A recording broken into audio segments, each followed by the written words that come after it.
Assalamualaikum warahmatullahi wabarakatuh.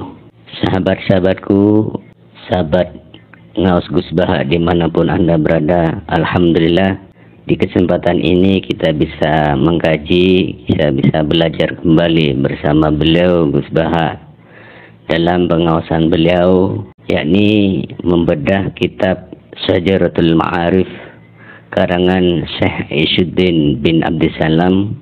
Semoga kajian-kajian beliau akan menambahkan keilmuan kepada kita semuanya.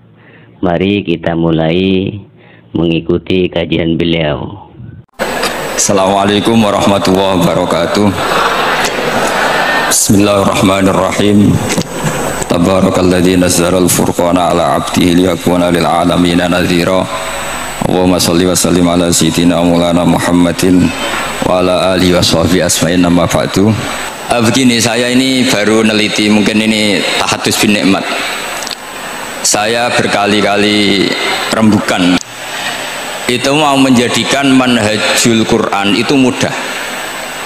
Di antara kitab yang saya pelajari serius itu kitab Syajaratul Ma'arif. Nanti sebagian tak tinggal di sini biar diajarkan Gus Rikza.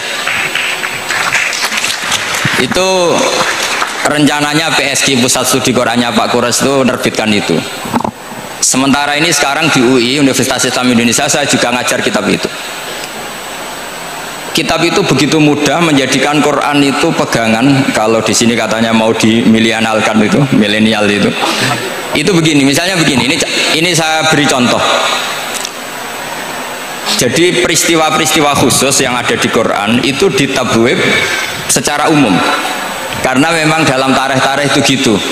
Ini Muhammad ponakan kamu, kata orang-orang kafir. Saffaha ahlamana wasabba alihatana. Semoga gak ada yang menerjemah wasabba alihatana. Kitab itu mudah sekali. Misalnya begini, saya beri sekian contoh, mungkin 3-4. Babu nafil ibad bikullil bilad. Bab kalau seseorang itu harus manfaat di mana saja dia berdomisili. Terus beliau secara mudah bilang, Qala ta'ala hakian an Isa bin Maryam wa ja'alani mubarakan ainama kuntu. Saya adalah orang yang hidup di mana-mana itu membawa apa? Berkah. Terus beliau memberi judul secara umum Babu nafil ibad bikullil bilad. Sehingga saya di Rembang, di Lirboyo atau di mana saja, etikanya satu, harus bermanfaat. Setidaknya manfaat. Kalau ada orang ingin menang ya saya ngaku kalah lah. Kalau ada orang yang ingin saya diangkat jadi murid ya oke, saya jadi murid beliau. Nggak masalah. Karena bagian dari kesalian itu tawaduk. Pasti yang tawaduk jadi wali karena man tawadu'a rafa'ahu. Yang kumo luhur jadi guru pasti tidak jadi wali.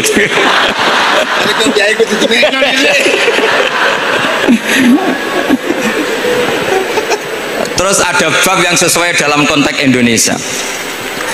Itu juga dibabkan umum, babu saddid dzara'i. Bab menutup pintu potensi-potensi yang enggak baik. Terus beliau mengutip qala ta'ala wala tasubbul ladzina yad'una min dunillahi fayasubbullaha adwam bighairi ilm. Jadi dulu para sahabat saking semangatnya berislam, itu saking semangatnya itu sering bilang jancuk lata, jancuk uzza. Jadi ini tidak jauh-jauh dari misoh karena memang sudah dicap cangkem elek tadi. Terus mereka tanya, lalu kalau Tuhan saya jancuk, bahayanya jancuk juga Tuhan kamu. Akhirnya Allah bilang gini, Muhammad, umatmu kandhane aja misoi brolo, kurbane aku. Makanya terusannya ayat fayasubbuha adwam bi khairil. Dan itu oleh Syekh Izuddin bin Abdissalam yang dikenal sebagai Sultanul Aulia itu dibabkan mudah sekali. Babu saddid dzara'i. Jadi kalau kamu ingin Allah tidak dipisoi, Islam tidak disakiti, kamu jangan menyakiti agama lain. Itu bagian dari mencintai Islam. Jangan kira kita hormat sama agama lain karena ikrar tidak, itu bagian dari mencintai Islam. Terus mengutip sekian hadis, la yasubbur rajulu abahu. Sebagian riwayat la yal'anur rajulu abahu. Ada yang baca layal ani, terserah lah. Kalau nahia layal an sopa rojul, terserah lah. Apa khobar bimanal amri, apa bacanya layal an itu bisa dipasul masail nanti itu. Jangan sampai seseorang tuh misoi bapaknya. Kata para sahabat, wa kaifa yasubur rajul abahu. Bagaimana mungkin seseorang misoi bapaknya sendiri? Terus kata Rasulullah, yasubbu abar rajuli fayasubbu abah. Wa yasubbu ummar rajuli fayasubbu ummah. Dia misoi bapaknya orang lain, kemudian dibalas bapaknya dipisah. Ini penting saya utarakan. Jadi mudah sekali. Terus dibabkan di bab umum itu babu saddid dzara'i. Sehingga peristiwa yang khususiyah ini menjadi bisa ditarik kesimpulan secara umum, dan Quran maupun hadis mengawal kita ila yaumil kiamah. Karena kita ada kehilangan stok untuk memaknai Quran dan hadis dengan cara yang diajarkan Syekh Izzuddin bin Abdis Salam, yang kita kenal beliau termasuk Sultanul Ulama. Contoh ketiga ini yang paling penting, dan itu saya sering utarakan. Beliau bikin judul la yutrakul haqqu li ajlil batil. Kebenaran tidak boleh ditinggalkan hanya karena banyak kebatilan. Uniknya apa? Beliau pakai dalil itu, ada judul la yutrakul haqqu li ajlil batil. Itu uniknya beliau hanya dalil inna sofa wal marwata min sya'airillah faman hajjal baita wa i'tamara fala junaha alaihi ayyat tawafa bihima. Sofa dan marwah itu hakikatnya adalah min sya'airillah, termasuk syiar-syiarnya Allah. Maka siapa yang haji maupun umroh nggak apa-apa. Allah dalam bahasakan itu nggak apa-apa, fala junah nggak apa-apa, terus saja tawaf di situ. Memang dalam bahasa Quran tidak bahasa sa'i, tapi pakai bahasa tawaf, ayat tawaf bihim. Kata Syekh Izzuddin bin Abdis Salam, di sofa ini ada Isaf, nama berhala, di Marwah ada Nailah, juga nama berhala. Yang orang-orang jahiliyah dulu ini menyembah dua berhala ini. Karena ada berhala, mereka merasa risih kalau ibadah ritual tauhid di situ. Tapi kata Allah, teruskan saja kamu tawaf di situ atau sa'i di situ. Artinya apa? Kebenaran tetap diperintahkan meskipun ada kebatilan. Jadi gampang sekali. Terus beliau bikin judul la yutrakul haqqu li ajlil batil. Barang hak itu tidak boleh ditinggalkan karena barang batil. Saya di mana-mana kalau boleh dikatakan fatwa. Kalau ada orang mati karena narkoba atau karena mendem atau karena koplo atau karena oplosan, itu kita sebagai kiai datang saja. Tapi tidak harus kiai yang top-top kayak Gus Rizal. Salah satu kiai datang. Karena sekali kita tidak datang, mereka akan menciptakan tradisi baru dalam penguburan. Kiai ratekong, soleh-soleh ratekong, dipendem ala mereka. Didekno ambek diminumi arak. Sehingga kita datang ini karena apa? Sebetulnya demi melaksanakan syariat Islam, memperlakukan janazatul muslim. Kita kelola secara Islam. Meskipun mangkel, kita mangkel, wong mati kok oplosan. Mati-mati pas sujud kan keren. Atau mati karena gaji terlambat kan keren. Ini mati kok. Atau mati karena miskin telat apa? Gaji kan keren, tirakat lah qanaah. Nah. Betul, ini mas-mas kalau yang mencintai bapak ada kesampaian, syahid cinta itu juga syahid, asal tidak pernah lihat, nggak pernah SMS, ngempet tok itu kalau mati itu syahid. Tapi syaratnya nggak ngelihat, nggak nge-SMS, nggak WA, pokoknya seperti itu. Nah, ini penting saya utarakan. Saya pernah diundang salah satu acara akad nikah, itu yang undang itu nanggap ketoprak.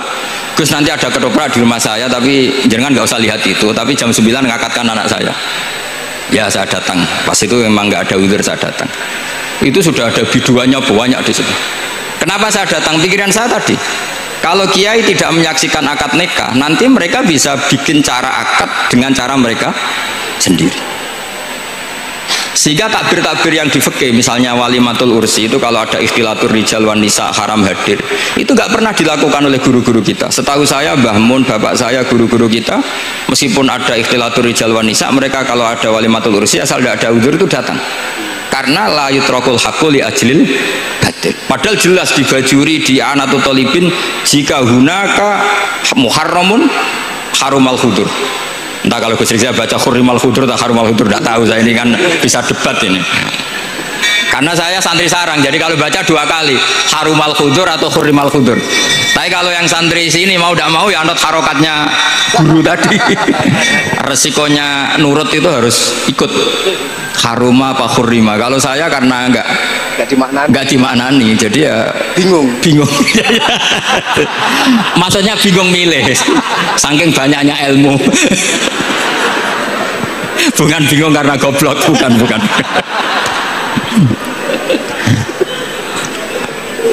Ini penting saya utarakan. Jadi judul itu penting sekali. La yutrakul haqqu li ajlil batil. Contoh keempat, babu tolabil manzilah. Seorang yang terpercaya itu boleh cari pangkat di pemerintahan. Beliau dalilnya gampang sekali. Yusuf ketika merasa mampu mengendalikan ekonomi, ketahanan pangan zaman itu, beliau matur ke Aziz, ke penguasa Mesir, qala ja'alni ala khazainil ardh. Jadikan saya sebagai pengelola hasil bumi. Ini hafizun alim, saya ini orang terpercaya, saya ini orang yang pinter. Maka ngaku pinter itu boleh asal pinter betul. Karena Nabi Yusuf bilang ini hafizun alim. Ini sudah 4 sampai berapa? 7 sampai 7. 5 aja nanti ilmunya habis. Jadi saya mohon nanti kitab itu saya tinggal 1, tolong dipelajari teman-teman supaya apa ya, ada cara mudah.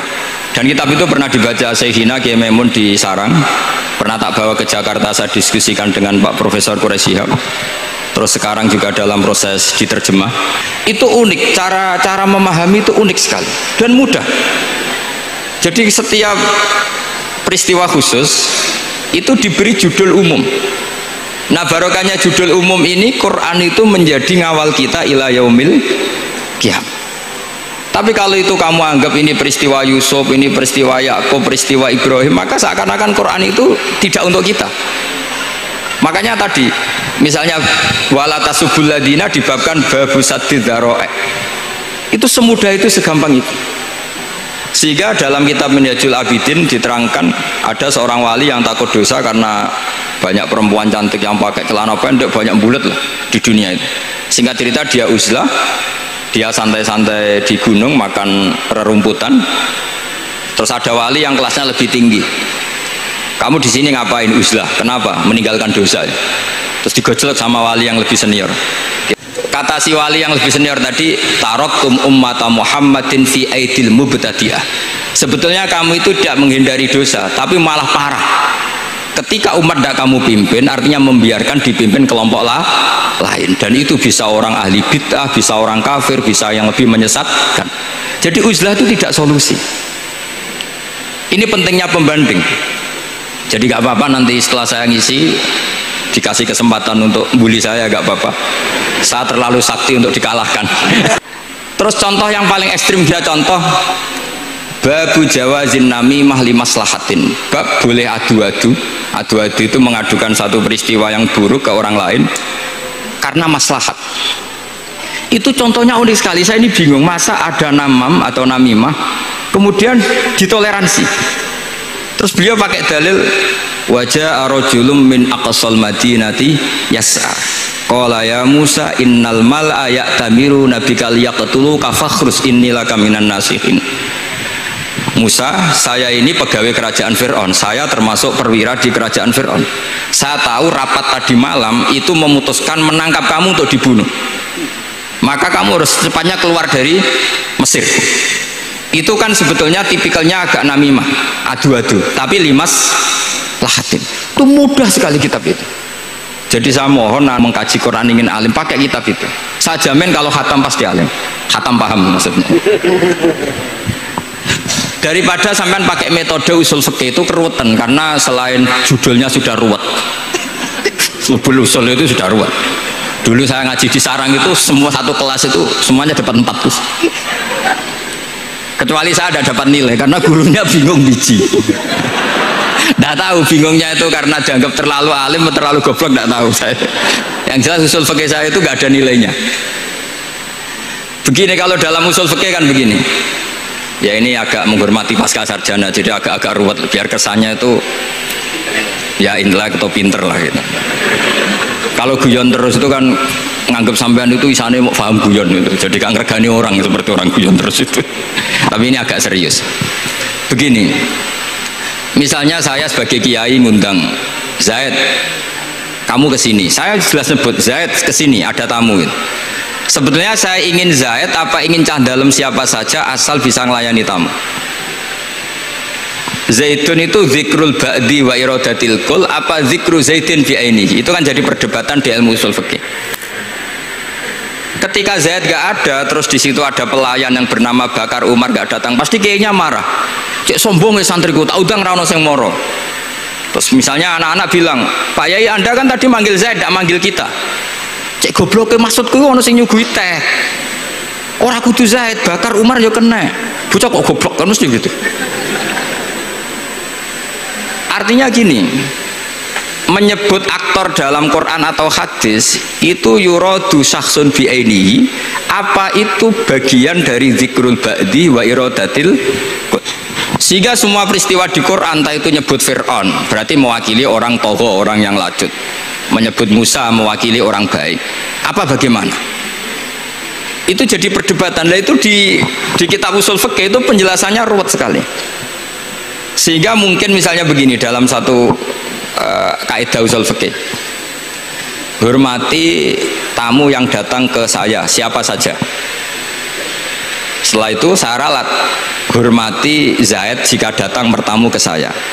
Dalam usul fikih itu potensi Zaid ini menjadi mukhassis, berarti siapa saja menjadi batal karena ditaksis kata Zaid. Ada potensinya begini, siapa saja tetap berlaku, dan kiai menyebut Zaid adalah zikru ba'di afrodi dzalikal kulli, menyebut individu dari kuliah yang masuk. Jadi tetap hormati tamu siapa saja, yang termasuk siapa saja adalah Zaid.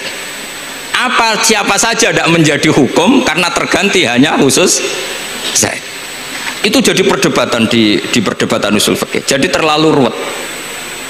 Tapi kalau di kitab tadi yang Sajaratul Ma'arif karangannya Izzuddin bin Abdissalam itu gampang sekali. Saya baca itu min awali hatta akhir itu tidak ada yang iskal, gampang sekali, mudah sekali. Karena tadi mungkin dikarang ahlinya dan dibaca oleh ahlinya, jadi gampang sekali ini. Jadi semudah itu, istidlal itu gampang sekali. Ya saya ulang lagi tadi, karena ditulis orang ahli dan dibaca oleh orang ahli. Tapi saya pastikan kitab itu tuh mudah sekali. Kenapa saya menyarankan begitu? Karena begini, sekarang tuh banyak orang menafsirkan Quran karena hanya melihat terjemah atau dengar-dengar dari orang lain. Sementara kita yang gudangnya, kita ya semua lah, santri sarang Lirboyo semua, itu tidak mau memulai. Andai kan kita mau memulai, maka kita akan tahu apakah zikrus syekh itu menjadi takyin, harus itu, atau zikrus syekh itu zikrul ba'di wa iradatil kul. Saya beri contoh masalah hukum fikih karena ini bidang saya. Saya dulu ketika muda sering makili Anwar Musyawarah di Lirboyo. Dulu yang makili Lirboyo Gus Isom, Gus Rizal belum musuh saya dulu, belum musuh saya dulu. Jadi kalau musuhi saya itu terlambat, saya sudah sufi, sudah agak ahli fikih, sudah pensiun, bukan karena sudah bodoh, tapi sudah dan diurusi sing nom-nom gitu. Sudah makom saya sudah ndak itu sudah. Ndak tahu entah makom saya dari mana, ndak tahu saya. Misalnya begini, saya beri contoh. Di antara yang nggak boleh dalam pernikahan adalah wa antajma'u bainal ukhtain, menikahi mbaknya plus adiknya, fi nikahin wahid tahta rajulin wahid. Jadi nggak boleh mempoligami mbak bersama adiknya. Kalau kita percaya zahirun nas, maka yang haram hanyalah wayoh atau berpoligami mbak dan adik. Dan itu bahaya kalau Anda memahami seperti itu. Zaman Rasulullah Sugeng ngendikan ditambahi satu tok sama Nabi, wala benal mar'ati wa ammatiha wala benal mar'ati wa kholatiha. Itu kalau orang Jawa kan satu, karena bule dan bude orang Jawa itu sama, dari bapak ya bule, dari ibu juga bule. Tapi kalau orang Arab bilang min jatil ab disebut ammah, min jatil dikatakan kholah. Nabi zaman Sugeng itu hanya nambah itu tok. Juga gak boleh menikahi ponaan plus buliknya atau menikahi buliknya plus ponaannya. Kemudian oleh ulama fikih ditambahi satu kaidah, dua perempuan yang kalau saja laufurido itu kalau saja diandekan yang satu lelaki tidak boleh nikah, maka orang ini tidak boleh dijamu dikumpulkan tahta rojulin wahid. Berarti memasukkan siapa saja, mbah dan cucunya, perempuan dan buliknya, perempuan dan saudaranya. Nah, artinya gini, andekan yang disebut Quran itu menjadi itu saja hukumnya, maka yang haram poligami hanya mengumpulkan mbak dan adiknya, karena Quran hanya bilang wa antajma'u bainal ukhtain. Tapi tentu itu kebodohan, mesti gak tahu ngaji usul fikih, kitab yang pantangannya orang banyak, ya pantangannya gurunya bareng, jadi itu bukan pantangan muridnya saja, ya pantangan gurunya bareng. Akhirnya apa? Itu kita analisis bahwa ini mimbabi dzikril ba'di wa iradatil kul. Mungkin ada ulama yang era Imam Syafi'i meredaksikan wa antajma'u bainal ukhtain ibaratun anil jam'i bainal mahromen. Apapun itu, tetap ukhtain di sini itu satu percontohan mengumpulkan dua perempuan yang ada hubungan mahram, entah karena saudara kandung atau bulik bude atau mbah sama cucu. Lalu pertanyaannya, kenapa Quran tidak menyebutkan mbah dan cucu? Kebayang nggak misalnya nikah orang perempuan cantik umur 25 plus mbahnya umur 70 tahun? Artinya gini, orang waras itu tidak akan melakukan seperti itu, maka nggak perlu dilarang. Tapi nak rabi mbak sesuai gedon jebule ayu adi itu banyak. Terus dongano mbak mati itu banyak itu. Sehingga yang potensi bahaya itu wa antas mau penal ukhtain. Karena yang potensi nakal itu ya itu tadi. Ron mbak luwe ayu rabi adike, semoga kalau sedang keluarga orang lain ceraikanlah. Ini penting saya utarakan. Jadi ini serius tapi saya tetap rileks. Jadi mohon dipelajari lah usul fikih. Kalau usul fikih Anda kesulitan, pelajari saja kitab Syajaratul Ma'arif. Itu menurut saya kitab terbaik dalam mempermudah memahami Quran. Ya modelnya begitu, misalnya tadi babu nafil ibad bikulil bilad, bab seorang hamba sebaiknya di mana saja bermanfaat. Terus cerita tentang Nabi Isa, wa ja'alani mubarakan ainamakum. Saya masih ingat baca kitab karangannya Imam Syafi'i dalam tema yang mirip ini. Ketika beliau ditanya, boleh ndak seorang lelaki uzubah tidak nikah? Waqat qala Rasulullah sallallahu alaihi wasallam andika sunnati faman rohiba an sunnati falaysa minni. Itu kata Imam Syafi'i, ya kalau dia tidak nikah karena benci sunnah Rasulullah itu buruk, tapi kalau karena takdir dia tidak suka nikah atau gak payu rabi ya gak apa-apa kan? Terus Imam Syafi'i ditanya, apa dalilnya? Jawabnya Imam Syafi'i itu rileks sekali. Inna wa ta'ala dzakara abdan sholihan wa wasofa bi annahu hasur. Terus beliau baca ayat wasayyidaw wa hasura wa nabiyyam minas sholihin. Allah itu menyebut sekian hambanya yang soleh, dan di antara hambanya yang soleh itu berstatus hasur, orang yang tidak nikah. Artinya tidak nikah itu bukan mengganggu kesalehan, maka uzubah itu halal. Semudah itu dulu orang memahami Quran. Kok sekarang jadi sulit tuh salah gurunya apa salah muridnya? Semua. Jadi ini cobalah di apa ya, saya memang ingin supaya itu mudah sekali paham Quran. Saya ini termasuk heran ya, kenapa saya yang ngomong tafsir itu menurut saya biasa saja sama. Tapi saya kata orang banyak itu sudah mufassir. Kenapa saya ngomong biasa saja? Karena ya tadi dengan perangkat-perangkat ilmu kayak usul fikih, kayak fikih sendiri, termasuk kitab Syajaratul Ma'arif, memang memahami Quran itu gampang. Wong kafir saja bisa paham dulu. Umar ketika paham Quran masih kafir, nggak pernah jadi mustahik. Apalagi wakil rektor, nggak pernah. Tapi ketika adiknya Fatimah baca Quran, Toha ma anzalna alaikal qur'ana litashqa illa tazkiratal limai, itu dia paham dan menjadi masuk Islam. Itu coba fahamnya itu sama ngajinya dulu mana? Dulu fahamnya karena Quran itu muyassar, mudah. Pernah ada seorang ustadz yang mungkin kalau sekarang agak ekstrim lah, sama ndak usah bilang cingkrang, ndak usah, pokoknya agak ekstrim ini. Kamu kok senengane nuduh orang gitu. Sampai saya kadang ketularan. Saya ini orang baik, gak suka nuduh orang gitu. Itu ada orang yang agak ekstrim itu, datang ke Harun ar-Rasyid. Ya Amirul Mukminin gitu. Inni nasihun laka famusaddidun alaika. Fala tajidanna alayya fi nafsika syai'an. Saya ini orang baik-baik, ingin nasihati jenengan, cuma saya agak kasar. Musaddid itu agak kasar. Dalam bahasa Arab musaddid siddah itu kasar. Kasar atau tegas, kasar lah dalam konteks ini maknanya kasar.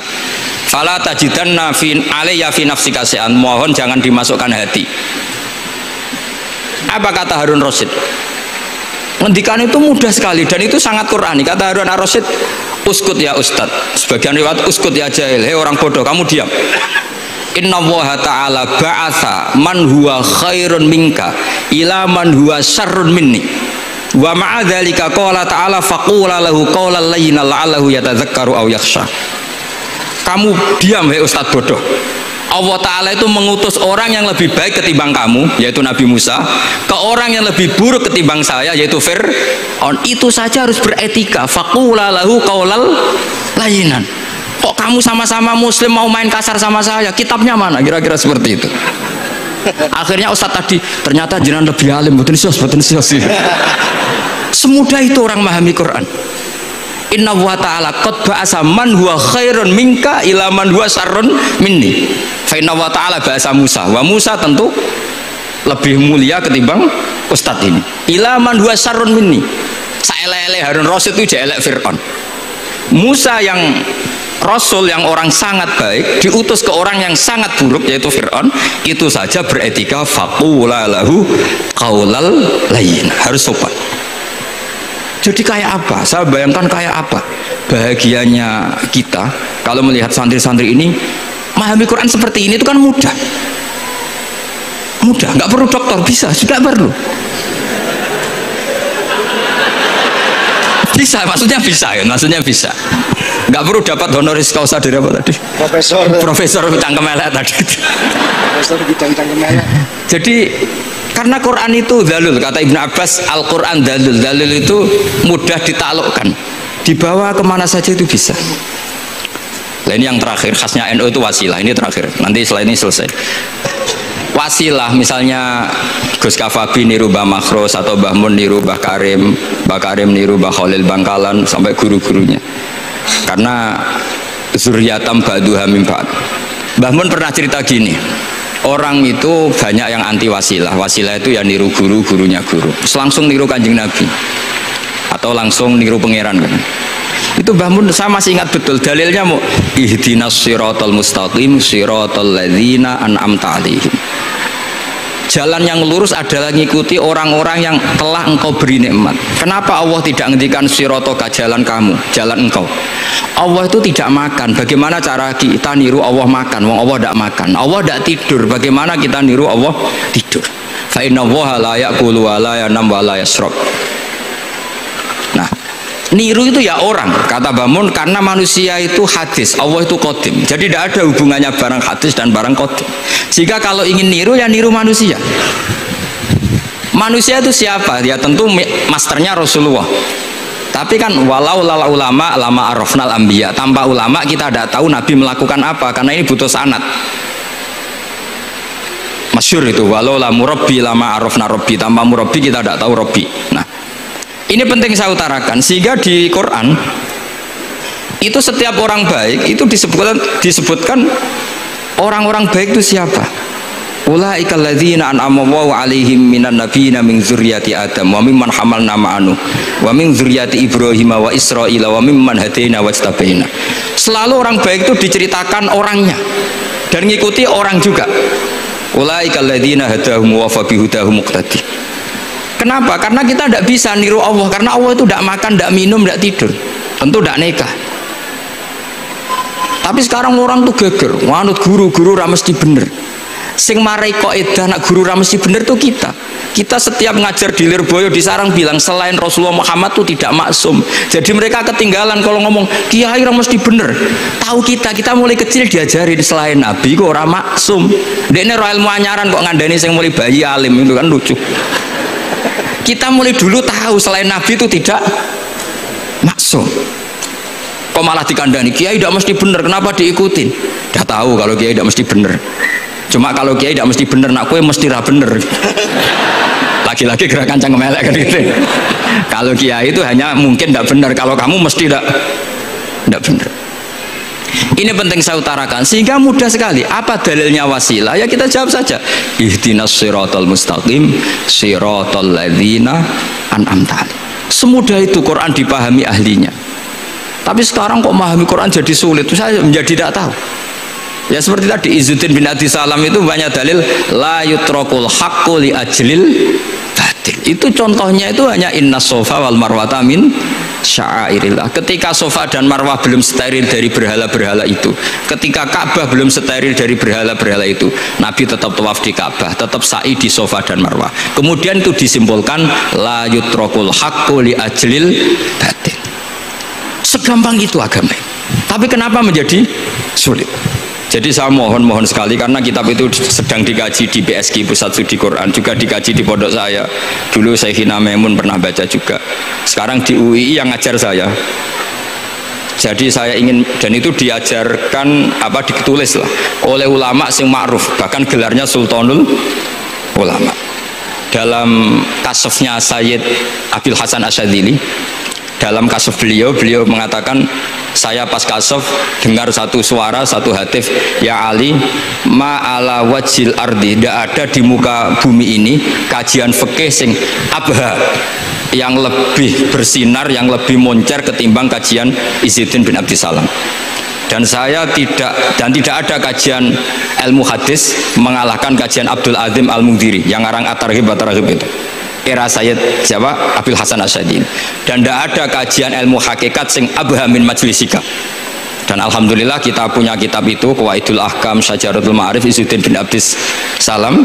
Juga kita punya kitab Abdul Azim Al-Mundhiri, karena kita pakai At-Targhib At-Targhib itu mukhtasornya Muslim juga.